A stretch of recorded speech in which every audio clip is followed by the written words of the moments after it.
화요일 변론의 날 예수님이 몹시 지치고 힘드셨습니다. 이른 아침부터 저녁 늦은 시간까지 교대로 질문을 해가는 그들은 여유롭게 질문을 합니다. 짜여진 순서 각본대로 먹고 마셔가면서. 그러나 예수님은 아침부터 저녁 늦은 시간까지 말씀을 계속 이어가면서 질문을 하니까 냉수 한 잔을 못 먹었다는 것이죠. 그 자리엔 제자들도 있었는데 그들이 짜놓은 분위기에 압도되어서 감히 일어나지도 못하는 거죠. 강압적인 분위기에 압도당해서 제자들이 냉수 한 그릇을 못 드렸어요. 그래서 마태 10장 마지막 절에 냉수 한 그릇을 주는 자는 결단코 내가 그 상을 잃지 않겠다. 그 말씀하신 의미를 봐야 돼. 오직 예수님이 목이 타셨겠어요. 그래서 변론의 날 25가지를 말씀하시면서 예수님도 지치시고 피곤하셨죠.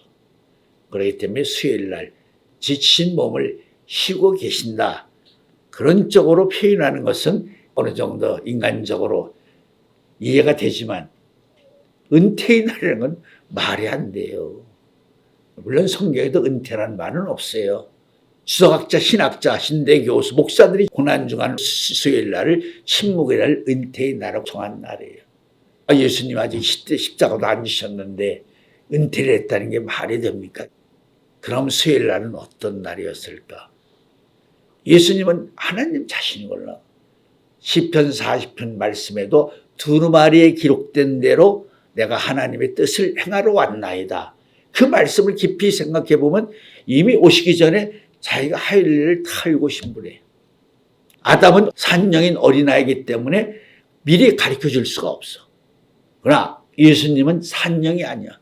살려주시는 영이야. 그분이 우주 만물을 창조하신 분이시고 우주 만물의 창조의 세계를 신이 주관하시는 역사의 주가 되신 하나님이야. 그렇기 때문에 오실 때 하나님이 미리 약속을 받으셨다는 거야. 너 가면 첫째 일, 두 번째 이런 일, 세 번째 이런 일 다 확인을 하시고 내가 순종할 수 있느냐? 그러자 예수님이 아멘, 순종하겠습니다. 그래서 다짐을 받고 확약을 받고 예수님이 이 땅에 오셨다는 거야. 그런 영적인 다짐과 약속을 이미 아버지 앞에 하셨기 때문에 내가 당 아버지께 다짐한 대로 내가 이 땅에 그 뜻을 행하러 왔나이다. 이렇게 말씀하신 분이에요. 목요일 날 무슨 일을 하실 거 다 하신 분이야. 금요일 날 십자가에 달려 운명하시고 처음부터 다 하시는 분이에요. 그 과정을. 정말 예수님의 마음을 아는 자들이 은퇴했다고 말할 수 있겠는가 그 말이야. 예수님의 마음을 전혀 모르는 거지. 십자가의 마음을 전혀 헤아리지 못하는 것이죠. 예수님 자신이 만든 창조의 세계야. 그분이 만든 설계도, 그분이 만든 청사진이야. 그분이 직접 일하러 오신 분이야. 목적을 이루시기. 그분이 오지 않으면 다른 사람은 이 목적을 이룰 수가 없어. 6시간 십자가에 달리시기 전에도 얼마나 고난을 받으셨어. 채찍, 발결질, 주먹질, 시험.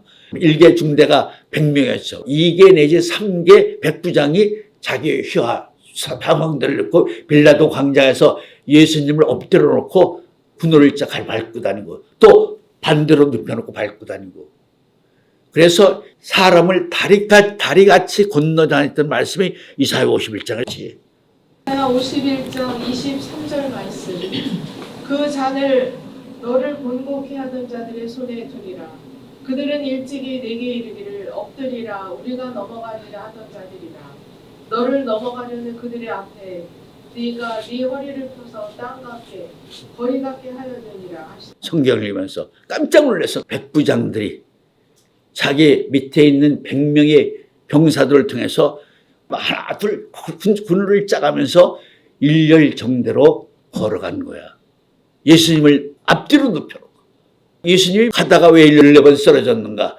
지치고 힘들어 쓰러졌기도 했지만 첫째 눈이 안 보여서, 그리고 귀를 하도 맞아서 귀 고막이 찢었기 때문에 예수님은 다른 사람의 말을 듣지 못했다는 거예요. 예수님은 수요일날 큰 일을 앞두고 마음속으로 얼마나 많은 생각을 가지고 있겠어요. 자기 사역, 십자가의 사역이 있지. 또 내가 짊어진 십자가의 사역을 통해서 나에게 소속된 사람들이 어떤 고난을 받을지, 구속사의 중심이 되는 모든 대상들을 하나하나 다 생각하고 계신 거예요. 그분의 생각은 창조의 본질이 되는 것이죠. 아까 이사야 53장을 읽었지. 많은 지식으로 우리를 구원했도다. 그분의 생각은 곧 창조의 지식이야. 그분의 지식으로 많은 인류를 구원하신 거지. 그 지식을 수요일날 하나하나 점검 확인하시고 깊이 생각하시고, 수요일날은 외형적으로 말씀은 안 했지만 정신적으로는 가장 깊은 근심과 깊은 사색 속에 빠지신 날이에요. 그래서 나는 이렇게 말하고 싶어요. 수요일날은 예수님이 가장 마음속 깊이 근심하시며 걱정하시는 고뇌의 날이다. 부모님이 자식 하나만 문제가 생겨도 그날은 온종일 밥도 못 먹고 근심하고 염려하고 하는데, 이분은 지금 한 사람을 생각하는 거야? 마귀가 삼켜버린 전 인류를 구원하시기 위해서 자기가 구속의 제물이 되고 하시는 분인데, 그분이 평안히 쉬어? 말도 안 되는 거지. 예수님의 말씀은 창조의 말씀이야. 자기가 가진 창조의 세계는 전적으로 책임져야 되는 말씀이야. 그렇기 때문에 말씀한 대로 7번, 70번에서도 용서해야 되시고, 예수님은 용서의 기도를 십자가에서 한 번 하신 게 아니야. 끊임없이 하셨기 때문에 우평강도가 그걸 알아듣고 감복을 한 거예요. 아, 저 사람은 정말 하나님의 아들이구나. 우평강도가 끊임없이 외치는 그 기도 소리에 승복하고 마는 거예요. 수요일 날은 침묵을 하신 것은 사실이지만 예수님이 가장 깊은 고뇌 속에 빠져있던 날이다. 그렇기 때문에 예수님이 정리된 마음을 가지고 목요일날 마지막에 겟세마네 동산에 올라가셔서 3번을 기도하시는 것이죠. 3번을 기도했다는 말은 성경에 기록된 말씀을 응하기 위해서 최종적으로 하여야 될 말씀을, 기도를 드려야 될 말씀을 다 정리하신 끝에 차례대로 움직이신 것이다. 3번의 기도를 모세가 이루어놨잖아요. 신명기에. 첫 번째, 두 번째 기도에 응답받지 못했죠. 3번째 기도하니까 하나님이 응답하시면 2번 다시 말하지 말라. 그만해도 좋거든. 예수님도 어떤 의미에서는 모세와 같은 말씀을 받은 거죠. 그만해도 족하다. 2번 다시 말하지 말라.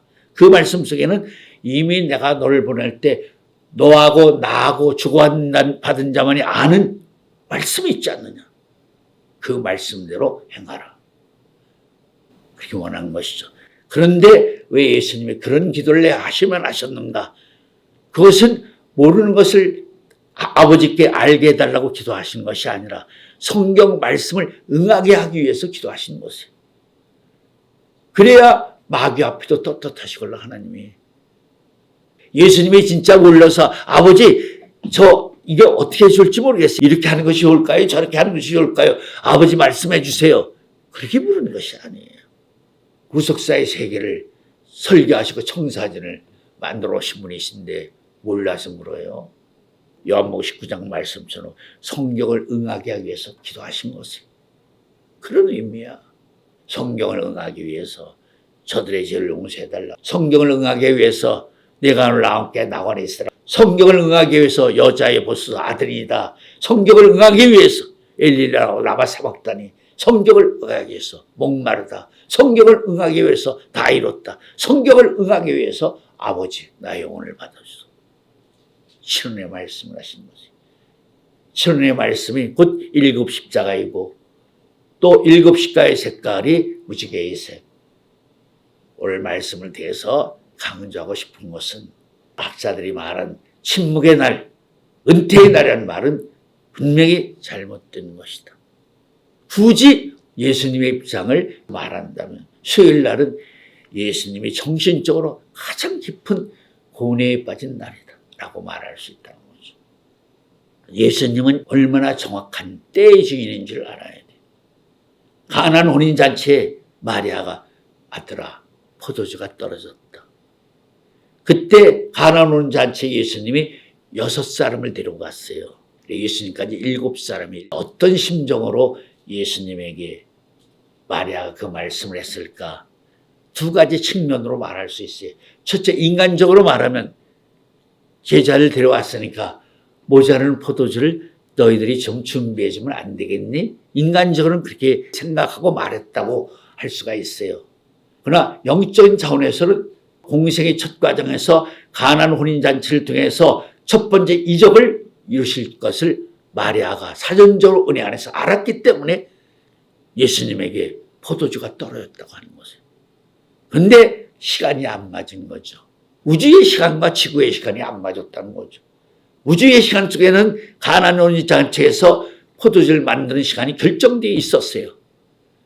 근데 땅의 시간이 안 맞았어요. 어떻게 안 맞았느냐? 그 말씀을 이루려면 그 말씀이 이루어지는 과정에서 그 말씀 안에서 수고해주는 사람들이 준비가 돼 있어야 돼요. 근데 그 준비되어 있는 사람이 없었어요. 하늘의 시간에 맞게. 그래서 예수님이 여자여 나와 무슨 상관이 있나이까. 내 때가 아직 이르지 않아 있는다. 그 때라고 말하는 것은 시간의 의미도 있지만 때에 맞는 사람이 준비가 되어 있지 않다는 거죠. 내가 때에 맞게 일할 수 있는 그 일을 믿음으로 준비해 줄 사람이 없다는 거예요. 순간적으로 은혜 안에서 마리아가 그걸 깨달았기 때문에 거기서 일하는 하인들이 저분이 무슨 말씀을 하든지 조금도 의심하지 말고 이상하게 생각하지 말고 말씀하는 대로 순종하라. 마리아가 그 말을 했기 때문에 예수님이 물로 포도주를 만들 수 있는 능력을 행할 수 있었던 것이에요. 히브리 11장 말씀처럼 창조 역사는 하나님의 겨자씨많은 믿음으로 우주 만물을 창조하신 분이에요. 믿음으로 창조하신 거예요. 믿음으로 설계하시고 설계된 그 세계를 말씀으로 창조하신 분이에요. 믿음이 없이는 절대 말씀 역사를 할 수 없다는 뜻이에요. 그래서 믿음이 없는 사람들을 마타 족보에 다 뼈뿌린 거야. 400년간 애굽에서 종살인 거 다 뼈뿌리고 사자시대 그죠? 다 뼈뿌린 거야. 그렇게 하늘의 시간을 바라보시면서 이 땅의 시간에 연계해서 하늘에서 이루어진 일을 이 땅에서 행하시는 분이 바로 예수님이시죠. 그렇기 때문에 매 분초마다 예수님은 앞으로 진행될 모든 일에 대해서 아버지께 기도하신 거죠. 침묵을 시키신 게 아니라 수요일날 예수님이 속사람이신 아버지와 독대의 시간을 갖는 거예요. 그렇기 때문에 수요일날 예수님이 가지고 계신 지식으로 또 수요일날 아버지하고 독대해서 하신 기도가 우리들에게 구원의 특별한 은총의 선결이 되었다 하는 것입니다. 어떻게 의미에서 말하면 수요일날은 십자가의 사역의 중간 과정, 허리띠를 매는 역사와 같다. 예수님이 수요일날 침묵을 시킨 것은 앞으로 진행되실 일에 대해서 마지막으로 총정리하시고 준비하시고 기도하는 시간이 되었다라고 말할 수 있다는 것입니다.